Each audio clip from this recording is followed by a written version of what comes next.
Бид мэдээллийн булангаараа барилгын салбар гэгч энийх айлын талаарх сонирхолтой мэдээллийг хүргэдэг уламжлалтай билээ.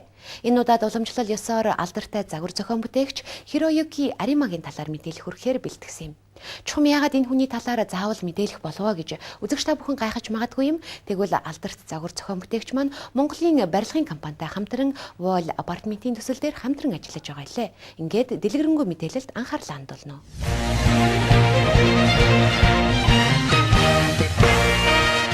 Архитекторч Хироюки Арима Yoshiokaгийн нэрмжит шагнал, Good Design Award, APED Award, Record Houses Award зэрэг олон улсын мэргэжлийн шагналуудыг хүртэж, архитекторын хүрээнд шинэ хэв маягийг бий болгож байгаа манлайлагчдын нэг бөгөөд Японд эхний тавд ордог дэлхийд данстай архитекторчийн нэг юм.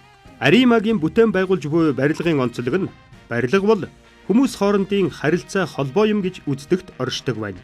Дэлхийн нөхцөл байдал ихээхэн өөрчлөгдөж буй өнөө үед барилгын гүйцэтгэх үрэгч мөн адил ихээхэн өөрчлөгдөж, гадаад үзмж, шинэлэг санаа, олон төрлийн хүчин зүйлсүүдийг өөртөө шингээж өгөх шаардлагатай болоод байна. Бидний өмнө айлчлан ирээд буй дараагийн ирний барилгын шин дүр төрхийг зөв мэдэрч, нийгэмтэйгээ уялдуулан зохицуулж, хамтран үйл хэрэгэ явуулахыг биднээс шаардах цаг үе ирсэн байна хэмээсэн Аримагийн үг нь тэр чигээрээ үүний илэрхийлэл болж байгаа юм. Түүний архитектур төлөвлөлтийн гол хэсэг нь амьдралд шаардлагатай эд зүйлсийг агуулсан цогц загварыг хөгжүүлсэн орон зайг маш нарийн төлөвлөдөг буюу том орон зайг үр ашиггүй бүрдүүлснээс илүүтэйгээр бага орон зайг зүй зохистой ашиглаж түүнээс сайхан амьдрах орчинг зохион бүтээж чаддагаараа Японд төдийгүй дэлхийд алдартай уран бүтээлч юм.